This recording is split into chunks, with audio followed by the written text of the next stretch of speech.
Hi friends, welcome to my channel. ಇವತ್ತು ನೋಡಿ ನಾನು ಕೆಲವೊಂದು ಬಿಸ್ನೆಸ್ ಐಡಿಯಾಗಳನ್ನು ಟೇಲ್ರಿಂಗಲ್ಲಿ ಯಾವ ರೀತಿ ನಾವು ಲಾಭನ ಮಾಡಿಕೊಳ್ಳೋದು, ಟೇಲ್ರಿಂಗ್ ಅಲ್ಲದೇ ಇದರಲ್ಲಿ ಇನ್ನಷ್ಟು ಲಾಭಗಳನ್ನು ನಾವು ಹೇಗೆ ಮಾಡಿಕೊಳ್ಳೋದು ಅಂತ ನಿಮಗೆ ತಿಳಿಸ್ತಾ ಇದ್ದೀನಿ ನೋಡಿ.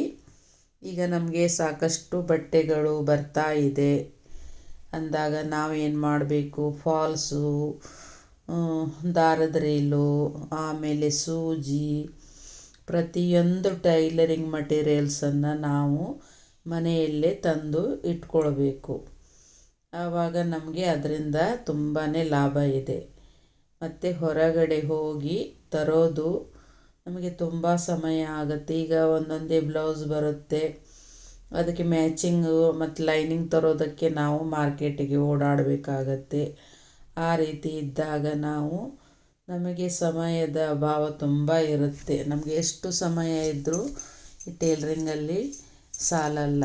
ಹೀಗಾಗಿ ನಾವು ಏನು ಮಾಡಬೇಕು, ಹೋಲ್ಸೇಲ್ ಅಂಗಡಿಗಳಿಂದ ನಾವು ಫಾಲ್ಸು, ಲೈನಿಂಗ್ಸು, ಆಮೇಲೆ ದಾರ, ಸೂಜಿ, ಈ ಥರದ ಟೈಲ್ರಿಂಗ್ ಐಟಮ್ಗಳನ್ನೆಲ್ಲ, ಲೇಸ್ ಆಗಲಿ, ಹುಕ್ಸು, ಬಟನ್ಸು, ಪ್ರತಿಯೊಂದು ಟೈಲರಿಂಗ್ ಐಟಮನ್ನು ನಾವು ಹೋಲ್ಸೇಲಲ್ಲಿ ತಂದು ಇಡಬೇಕು, ಮನೆಯಲ್ಲಿ ಇಟ್ಕೊಳ್ಬೇಕು. ಅದರಿಂದ ನಮಗೆ ತುಂಬಾ ಲಾಭ ಆಗುತ್ತೆ ನೋಡಿ. ಆಮೇಲೆ ನಮ್ಮ ಸಮಯ ಕೂಡ ತುಂಬಾ ಉಳಿತಾಯ ಆಗುತ್ತೆ. ಇದರಿಂದ ಸಮಯ ಉಳಿತಾಯ ಆದರೆ ಅದೇ ಸಮಯದಲ್ಲಿ ನಾವು ಒಂದು ಬ್ಲೌಸ್ ಹೊಲಿದ್ವಿ ಅಂದರೆ, ಈಗ ನಾವು ಮಾರ್ಕೆಟಿಗೆ ಹೋಗಿ ಬರೋದಕ್ಕೆ ಏನಿಲ್ಲ ಅಂದರೂ ಒಂದು ಬ್ಲೌಸ್ ಆರಾಮಾಗಿ ಹೊಲಿತೀವಿ, ಕಟ್ ಮಾಡಿಕೊಂಡು ಆರಾಮಾಗಿ ಹೊಲಿತೀವಿ. ಅದೇ ಬ್ಲೌಸನ್ನು ನಾವು ಮನೆಯಲ್ಲಿದ್ದು ಸ್ಟಿಚ್ ಮಾಡಿದರೆ ಅದೇ ಸಮಯದಲ್ಲಿ ನಾವು ಒಂದು ಬ್ಲೌಸ್ ರೇಸ್ಟ್ ಏನಿಲ್ಲ ಅಂದರೂ 400, 350, 500 ಆ ಥರ ರೇಟ್ಗಳಿದೆ. ಆ ಸಮಯದಲ್ಲಿ ನಾವು ಅಷ್ಟನ್ನು ಸಂಪಾದಿಸ್ತೀವಿ. ಅದರಿಂದ ಎಷ್ಟು ಲಾಭ ಆಯಿತು ನೋಡಿ, ನೀವೇ ವಿಚಾರ ಮಾಡಿ. ಆಮೇಲೆ ಫಾಲ್ಸ್ಗಳು ನಾವು ಹೋಲ್ಸೇಲಲ್ಲಿ ಎಲ್ಲ ಟೈಲರಿಂಗ್ ಮಟೀರಿಯಲ್ಸು ನಾವು ಮನೆಯಲ್ಲಿ ತಂದಿಟ್ಕೊಂಡಾಗ ನಮಗೆ ಕಡಿಮೆ ರೇಟಲ್ಲಿ ಎಲ್ಲನೂ ಸಿಗುತ್ತೆ. ಪ್ರತಿಯೊಂದು ಐಟಮ್ಮು ಕೂಡ ನಮಗೆ ಕಡಿಮೆ ರೇಟಲ್ಲಿ ಸಿಗುತ್ತೆ. ಅದರಿಂದ ಕೂಡ ನಮಗೆ ಲಾಭ ಆಯಿತು, ನಮ್ಮ ಸಮಯನೂ ಉಳಿತಾಯ ಆಯಿತು. ನಮಗೆ ಇದು ನಮ್ಮ ಟೈಲರಿಂಗ್ ಮಟೀರಿಯಲ್ಸಿಂದ ಅದರಿಂದನೂ ಲಾಭ ಆಗುತ್ತೆ ನೋಡಿ.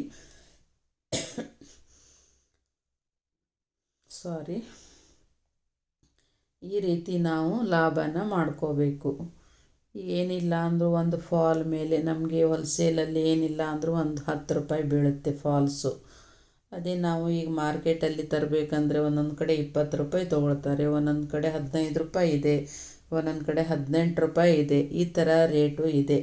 ಅದರಲ್ಲಿ ಎಷ್ಟು ಲಾಭ ಬಂತು ನೀವೇ ವಿಚಾರ ಮಾಡಿ. ಈ ರೀತಿ ಕೂಡ ನಾವು ಲಾಭನ ಮಾಡ್ಕೋಬಹುದು.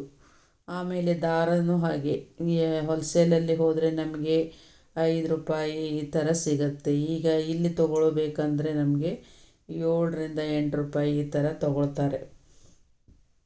7 ರೂಪಾಯಿ ಅಂತೂ ಇದ್ದೇ ಇದೆ. ಅಲ್ಲಿ ನಮಗೆ ಉಳಿತಾಯ ಆಯಿತು ನೋಡಿ. ಈ ಲೇಸು ಅದು ಕೂಡ ಹಾಗೆ. ಈಗ ನಾವು 1 ಮೀಟ್ರ್ ತಂದರೆ ತುಂಬ ಲಾಸ್ ಆಗುತ್ತೆ ನಮಗೆ. ಅದೇ ಬಂಡಲ್ಗಟ್ಟಲೆ ನಾವು ತಂದಿಟ್ಟರೆ ನಮಗೆ ತುಂಬ ಕಡಿಮೆ ಬೀಳುತ್ತೆ ಲೇಸು. ಸೂಜಿ ಆಗಲಿ, ಪ್ರತಿಯೊಂದು ಆಗಲಿ ಐಟಮ್, ಇಲಾಸ್ಟಿಕ್ಕು, ಪೇಪರ್ ಕ್ಯಾನ್ವಾಸ್ ಆಗಲಿ, ಲೈನಿಂಗ್ ಆಗಲಿ, ಲೈನಿಂಗಿಗೆ ಏನಿಲ್ಲ ಅಂದರೂ ಒಂದು 5ರಿಂದ 10 ರೂಪಾಯಿ ಉಳಿಸ್ಬೋದು ಲೈನಿಂಗಲ್ಲಿ ಕೂಡ, ಒಂದೊಂದು ಲೈನಿಂಗಲ್ಲಿ. ಈ ರೀತಿ ನಾವು ಲಾಭನ ಮಾಡ್ಕೋಬೇಕು. ಬರೀ ನಾವು ಕಷ್ಟಪಟ್ಟು ದುಡಿದ್ರೇ ಲಾಭ ಅಂತಲ್ಲ, ನಾವು ಬುದ್ಧಿ ಉಪಯೋಗಿಸ್ಕೊಂಡು ಈ ರೀತಿ ಕೂಡ ನಾವು ಲಾಭನ ಮಾಡ್ಕೊಳ್ಬೋದು. ನಮ್ಮ ಸಮಯನೂ ಕೂಡ ತುಂಬ ಸೇವ್ ಆಗುತ್ತೆ. ಆಮೇಲೆ ನಾವು ಅದೇ ಸಮಯದಲ್ಲಿ ಮತ್ತೆ ಬ್ಲೌಸನ್ನು ಸ್ಟಿಚ್ ಮಾಡಿಕೊಂಡು ಅದರಿಂದ ಕೂಡ ನಾವು ಲಾಭ ಮಾಡ್ಕೋಬೋದು ನೋಡಿ. ಎಷ್ಟೊಂದು ಲಾಭ ಇದೆ. ಈ ಥರ ಬುದ್ಧಿ ಉಪಯೋಗಿಸಿ ನಾವು ಕೆಲಸ ಮಾಡಿಕೊಂಡ್ರೆ ಇದರಿಂದ ಎಷ್ಟೊಂದು ಲಾಭ ಆಗುತ್ತೆ ನೋಡಿ. ಈಗ ಇನ್ನೊಂದು, ಮತ್ತು ನೀವು ಮನೆಯಲ್ಲಿ ನಾವು ಟೈಲರಿಂಗ್ ಮಟೀರಿಯಲ್ಸು ಸೇಲ್ ಮಾಡ್ತೀವಿ ಅಂತ ಹೇಳಿದರೆ ಒಂದು ಬೋರ್ಡಲ್ಲಿ ಹಾಕ್ಕೊಂಡ್ರೆ ಅದರಿಂದ ಕೂಡ ಜನ ಬಂದು ಇಲ್ಲೇ ಹತ್ರನೇ ಸಿಗತ್ತೆ ಅಂತ ಹೇಳಿ ಇಲ್ಲಿಂದನೇ ನೀವು ಅದು ಕೂಡ ಒಂದು ಬಿಸ್ನೆಸ್ಸು ಮಾಡ್ಬೋದು. ಜನ ಬಂದು ಇಲ್ಲಿಯೇ ತಗೊಂಡು ಹೋಗ್ತಾರೆ. ಆದರೆ ಮಾರ್ಕೆಟ್ ರೇಟ್ ಇಡಬೇಕು. ನಾವು ಜಾಸ್ತಿ ರೇಟ್ ಇಟ್ಟಾಗ ಜನ ಬರೋದಿಲ್ಲ, ಮಾರ್ಕೆಟಿಗೆ ಹೋಗಿ ತೊಗೊಂಡು ಬರ್ತಾರೆ. ಅದೇ ಮಾರ್ಕೆಟ್ ರೇಟ್ ನಾವು ಇಟ್ಟಾಗ ಇಲ್ಲಿಗೆ ಬಂದು ತಗೊಂಡು ಹೋಗ್ತಾರೆ. ಅದು ಒಂದು ರೀತಿಯಿಂದ ಲಾಭನೇ ನೋಡಿ.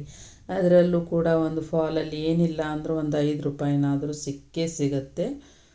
ದಾರ ಆಗಲಿ, ದಾರ 2 ರೂಪಾಯಿದಿಂದ 3 ರೂಪಾಯಿ ಸಿಗುತ್ತೆ ಒಂದು ರೀಲಿಗೆ. ಈ ಥರ ನಾವು ಲಾಭ ಮಾಡಿಕೊಳ್ಬೇಕು ನೋಡಿ. ಇಷ್ಟೆಲ್ಲ ಲಾಭ ಆಗುತ್ತೆ ನೋಡಿ. ಇದರಿಂದ ಕೂಡ ನಾವು ಹಣನ ಗಳಿಸ್ಬೋದು. ಮತ್ತು ಲೇಸ್ ಆಗಲಿ, ಅದರಿಂದ ಕೂಡ ನಮಗೆ ತುಂಬಾ ಲಾಭ ಆಗುತ್ತೆ. ಲೇಸಲ್ಲಿ ಕೂಡ 1 ಮೀಟ್ರಲ್ಲಿ ಒಂದು 5 ರೂಪಾಯಿ ಆದರೂ ಸಿಕ್ಕೇ ಸಿಗುತ್ತೆ. ಅದರಿಂದ ಕೂಡ ನಾವು ಲಾಭ ಮಾಡ್ಕೋಬೋದು.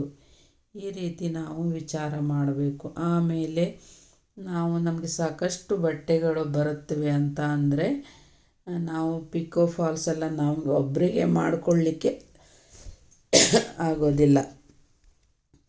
ಆಗ ನಾವು ಏನು ಮಾಡಬೇಕು, ಫಾಲ್ ಅಂತೂ ನಾವು ಹೋಲ್ಸೇಲಲ್ಲಿ ತಂದಿಟ್ಟಿರ್ತೀವಿ. ಫಾಲು ನಾವು ಕೊಟ್ಟು ಆಮೇಲೆ ಸ್ಟಿಚ್ಚಿಂಗು, ಪಿಕೋ ಎಲ್ಲ ಅವ್ರ ಕೈಲಿ ಮಾಡಿಸ್ಕೊಂಡು ನಾವು ಅದರಿಂದ ಕೂಡ ಲಾಭ ಮಾಡ್ಕೋಬೋದು. ಅವರಿಗೆ ಎಷ್ಟು ದುಡ್ಡು ಕೊಡಬೇಕು ಅಂತ ಫಿಕ್ಸ್ ಮಾಡಿಕೊಂಡು ಅವರಿಗೆ ಮಾಡಿಕೊಟ್ಟಿದ್ದಕ್ಕೆ ಪಿಕೋ ಮಾಡಿ ಆಮೇಲೆ ಫಾಲ್ ಸ್ಟಿಚಿಂಗ್ ಮಾಡಿ ಹೆಮ್ಮಿಂಗ್ ಮಾಡೋದಕ್ಕೆ ಅವರಿಗೆ ಇಂತಿಷ್ಟು ಅಂತ ನಾವು ಫಿಕ್ಸ್ ಮಾಡಿಕೊಂಡು ಅವರಿಗೆ ನಾವು ಮನೆಯಲ್ಲೇ ಬಂದು ತೊಗೊಂಡು ಹೋಗ್ತಾರೆ. ಅವರು ತೊಗೊಂಡು ಹೋಗಿ ಮಾಡಿ ಆಮೇಲೆ ತಂದು ಕೊಡ್ತಾರೆ. ಆ ರೀತಿ ಕೂಡ ನಾವು ಲಾಭ ಮಾಡ್ಕೋಬಹುದು. ಇಷ್ಟೆಲ್ಲ ಲಾಭ ಇದೆ ನೋಡಿ ಟೇಲರಿಂಗಲ್ಲಿ. ಇನ್ನೂ ಸಾಕಷ್ಟು ನಾವು ಮಾಡ್ಕೋಬೋದು. ಈಗ ಬೇಕಾದಷ್ಟು ಬಟ್ಟೆಗಳು ಬರುತ್ತವೆ ಅಂದರೆ ಯಾರಿಗಾದರೂ ಟೇಲರಿಂಗ್ ಕಲಿತವ್ರಿಗೆ, ಪರ್ಫೆಕ್ಟ್ ಟೇಲರಿಂಗ್ ಕಲಿತವರಿಗೆ ಮನೆಯಲ್ಲಿಯೇ ಇಟ್ಕೊಂಡು ಅವರಿಗೆ ಸಂಬಳ ಕೊಟ್ಟು ನಾವು ಅವರನ್ನು ಇಟ್ಕೊಂಡು ಸ್ಟಿಚ್ಚಿಂಗ್ ಮಾಡಿಸಿದ್ರೆ ಅದರಿಂದ ಕೂಡ ಸಾಕಷ್ಟು ಲಾಭ ಇದೆ. ಒಂದು ದಿವಸದಲ್ಲಿ ಏನಿಲ್ಲ ಅಂದರೂ 4-5 ಬ್ಲೌಸ್ ಸ್ಟಿಚ್ ಮಾಡೇ ಮಾಡ್ತಾರೆ. ಅದರಿಂದ ಕೂಡ ನಮಗೆ ಸಾಕಷ್ಟು ಲಾಭ ಇದೆ ನೋಡಿ. ಇಷ್ಟೆಲ್ಲ ಲಾಭ ಇದೆ. ನೀವೇ ಒಂದು ಸಲ ವಿಚಾರ ಮಾಡಿ. ಈಗ ಕುಚ್ಚು ಹಾಕೋದಾಗಲಿ, ಈಗ ಸಾಕಷ್ಟು ಬಟ್ಟೆಗಳು ಬರುತ್ತವೆ, ಕುಚ್ಚು ಹಾಕೋದು, ಸಾರಿಗಳು, ಈ ಥರ ಎಲ್ಲ ಬರುತ್ತೆ. ಇಂಥದ್ದೆಲ್ಲ ನಾವು ಬೇರೆಯವರ ಕೈಲಿ ಮಾಡಿಸಿ ಅದರಿಂದ ಕೂಡ ನಾವು ಲಾಭ ತಗೊಳ್ಬೋದು. ಈಗ ಅರಿ ವರ್ಕ್ ಆಗಲಿ, ಎಂಬ್ರಾಯ್ಡ್ರಿ ಡಿಸೈನ್ ಆಗಲಿ, ಇದು ಕೂಡ ನಾವು ತಗೊಂಡು ಬೇರೆಯವರ ಕೈ ಮಷೀನಲ್ಲಿ ನಾವು ಸ್ಟಿಚ್ ಮಾಡಿಸ್ಕೊಂಡು ಡಿಸೈನ್ ಹಾಕಿಸ್ಕೊಂಡು ನಾವು ಅದರಿಂದ ಕೂಡ ನಾವು ಸಾಕಷ್ಟು ಲಾಭ ತಗೊಳ್ಬೋದು. ಆಮೇಲೆ ಥ್ರೆಡ್ ವರ್ಕು ಮತ್ತು ಬೇರೆ ಬೇರೆ ವರ್ಕು, ಡಿಸೈನು, ಈ ಥರ ಎಲ್ಲ ಎಷ್ಟೋ ಜನ ಕಲ್ತಿರ್ತಾರೆ. ಅಂಥವ್ರಿಗೂ ಕೂಡ ಕೆಲಸ ಇರಲ್ಲ. ಅಂಥವರಿಗೆ ಕೊಟ್ಟು ನಾವು ಅದರಿಂದ ಕೂಡ ನಾವು ಲಾಭನ ಗಳಿಸ್ಕೊಳ್ಬೋದು. ಆಮೇಲೆ ನಾವು ನಮ್ಮ ಹತ್ರ ಸಾಕಷ್ಟು ಕಸ್ಟಮರ್ ಬಂದಿರ್ತಾರೆ. ಅವರಿಗೆ ಬ್ಲೌಸ್ ಪೀಸ್ ಬೇಕಾಗಿರುತ್ತೆ. ಡಿಸೈನ್ ಬ್ಲೌಸ್ ಪೀಸು, ಮತ್ತು ಈ ಥರ ಅರಿ work blouse piece, embroidery design blouse piece, ಈ ಥರದ್ದು ಎಲ್ಲ ಡಿಸೈನ್ಗಳಿರುವಂಥ ಬ್ಲೌಸ್ ಪೀಸನ್ನು ನಾವು ತಂದಿಟ್ಟರೆ ಆರಾಮಾಗಿ ಕಸ್ಟಮರು ನಮ್ಮ ಕಡೆ ತೊಗೊಂಡು ಹೋಗ್ತಾರೆ. ಆದರೆ ಚೆನ್ನಾಗಿರುವ ಬಟ್ಟೆ ಹಾಗೆ ಚೆನ್ನಾಗಿರುವ ಕ್ವಾಲಿಟಿಯನ್ನು ನಾವು ಮೇಂಟೈನ್ ಮಾಡಬೇಕು. ಒಳ್ಳೆ ಕ್ವಾಲಿಟಿಯನ್ನು ತಂದಿಡಬೇಕಾಗತ್ತೆ. ಅಂಥದ್ದಿದ್ದಾಗ ಅವರು ತೊಗೊಂಡು ಹೋಗೇ ಹೋಗ್ತಾರೆ. ಮತ್ತೆಲ್ಲಿ ಅಂಗಡಿಗೆ ಹೋಗೋದು ಅಂತ ಹೇಳಿ ಇಲ್ಲೇ ತೊಗೊಂಡು ಹೋಗ್ತಾರೆ. ಆಮೇಲೆ ಒಂದು ಸಲ ತೊಗೊಂಡು ಹೋಗಿ ಯೂಸ್ ಮಾಡಿ ನೋಡಿದ ಮೇಲೆ ಅವರಿಗೆ ಚೆನ್ನಾಗಿ ಅನಿಸಿದರೆ ಮತ್ತೆ ಬಂದು ಇಲ್ಲಿ ತೊಗೊಂಡು ಹೋಗ್ತಾರೆ. ಈ ರೀತಿ ಕೂಡ ನಾವು ಲಾಭನ ಮಾಡ್ಕೋಬೋದು. ಆಮೇಲೆ ಅದೇ ರೀತಿ ಸ್ವಲ್ಪ ಸಾರಿಗಳನ್ನು ತಂದಿಡೋದು, ಈ ಥರ ಡ್ರೆಸ್ಗಳನ್ನು ತಂದಿಡೋದು, ಈ ಥರ ಮಾಡೋದ್ರಿಂದ ಕೂಡ ನಾವು ಸಾಕಷ್ಟು ಲಾಭನ ಮಾಡ್ಕೋಬೋದು. ನಿಮ್ಮ ಹೆಲ್ಪ್ಗೋಸ್ಕರ ಯಾರನ್ನಾದರೂ ನೀವು ಇಟ್ಕೊಂಡ್ರೆ ಇನ್ನೂ ಒಳ್ಳೆಯದು. ಒಬ್ಬರಿಗೆ ಕಷ್ಟ ಆಗುತ್ತೆ ಅಂದರೆ ಇನ್ನೊಬ್ಬರನ್ನ ಯಾರ ಹತ್ರ ನೀವು ಸಂಬಳ ಕೊಟ್ಟು ಇಟ್ಕೊಂಡ್ರಿ ಅಂದರೆ ಇಂಥದ್ದು ಮನೆ ಹತ್ತಿರ ಅಂದರೆ ಯಾರಾದರೂ ಕಲ್ತವ್ರು ಇದ್ದೇ ಇರ್ತಾರೆ, ಅಂಥವರಿಗೆಲ್ಲ ನೀವು ಇಟ್ಕೊಂಡು ಸಂಬಳ ಕೊಟ್ಟರೆ ಅದರಿಂದ ನೀವು ಡಬಲ್ ಟಿಬಲ್ ಲಾಭನ ತೆಗಿಬೋದು. ಇದೇ ರೀತಿ ಮತ್ತು ಹುಕ್ಸ್ ಹಚ್ಚೋದಾಗಲಿ, ಕಾಜು ಮಾಡೋದಾಗಲಿ, ಹೆಮ್ಮಿಂಗ್ ಮಾಡೋದು ಬ್ಲೌಸಿಗೆ, ಅದನ್ನು ನಾವು ಹೊರಗಡೆ ಮಾಡೋರ ಕೈಯಲ್ಲಿ ಮಾಡಿಸ್ಬೇಕು. ಅಂಥ ಟೈಮಲ್ಲಿ ಅದೇ ಒಂದು ಹುಕ್ಸು ಬ್ಲೌಸ್ ಎಲ್ಲ ಹೆಮ್ಮಿಂಗ್ ಮಾಡಬೇಕಂದ್ರೆ ಅದೇ ಟೈಮಲ್ಲಿ ನಾವು ಆರಾಮಾಗಿ ಒಂದು ಬ್ಲೌಸ್ ಹೊಲಿತೀವಿ. ಅದರಿಂದ ಕೂಡ ನಾವು ಸಾಕಷ್ಟು ಲಾಭಗಳನ್ನು ಗಳಿಸ್ಬೋದು. ಈ ರೀತಿ ಐಡಿಯಾಗಳನ್ನು ಉಪಯೋಗಿಸೋದ್ರಿಂದ ನಾವು ಸಾಕಷ್ಟು ಸಂಪಾದನೆಯನ್ನು ಮಾಡ್ಬೋದು. ಅದೇ ಟೈಮಲ್ಲಿ ಎಲ್ಲನೂ ನಾವೇ ಮಾಡ್ಕೊಳ್ತೀವಿ, ಎಲ್ಲನೂ ನಾವೇ ಮಾಡಬೇಕು ಅಂದರೆ ಇದರಿಂದ ನಾವು ಲಾಭ ಮಾಡ್ಕೊಳ್ಳೋದಕ್ಕೆ ಆಗೋದೇ ಇಲ್ಲ. ನಾವು ಎಷ್ಟಂತ ಬೆಳಗಿಂದ ಸಂಜೆವರೆಗೂ ಎಷ್ಟಂತ ಕೆಲಸ ಮಾಡೋಕ್ಕಾಗತ್ತೆ ಹೇಳಿ? ಅದರಿಂದ ನಮಗೆ ಲಾಭ ತುಂಬಾ ಕಡಿಮೆ ಆಗುತ್ತೆ. ಈ ರೀತಿ ನಾವು ಬೇರೆಯವ್ರ ಕೈಲಿ ಎಲ್ಲನೂ ಮಾಡಿಸ್ಕೊಂಡು ನಾವು ಲಾಭ ತೊಗೊಂಡ್ರೆ ಇದರಿಂದ ನಾವು ಸಾಕಷ್ಟು ಸಂಪಾದನೆಯನ್ನು ಮಾಡ್ಬೋದು. ಆಮೇಲೆ ಸಾಕಷ್ಟು ಕಸ್ಟಮರ್ ಬರಬೇಕಂದ್ರೂ ನಾವು ಬಟ್ಟೆಗಳನ್ನು ತುಂಬ ನೀಟಾಗಿ ತುಂಬ ಚೆನ್ನಾಗಿ ಸ್ಟಿಚ್ ಮಾಡಿಕೊಡ್ಬೇಕಾಗತ್ತೆ. ಆ ರೀತಿ ಮಾಡೋದ್ರಿಂದ ನಮ್ಮ ಹತ್ರ ತುಂಬಾ ಕಸ್ಟಮರು ಜಾಸ್ತಿ ಆಗ್ತಾರೆ. ಜಾಸ್ತಿ ಆದಮೇಲೆ ನಾವು ಈ ಥರ ಬೇರೆಯವರ ಕೈಯಲ್ಲಿ ಮಾಡಿಸ್ಕೊಂಡು ನಾವು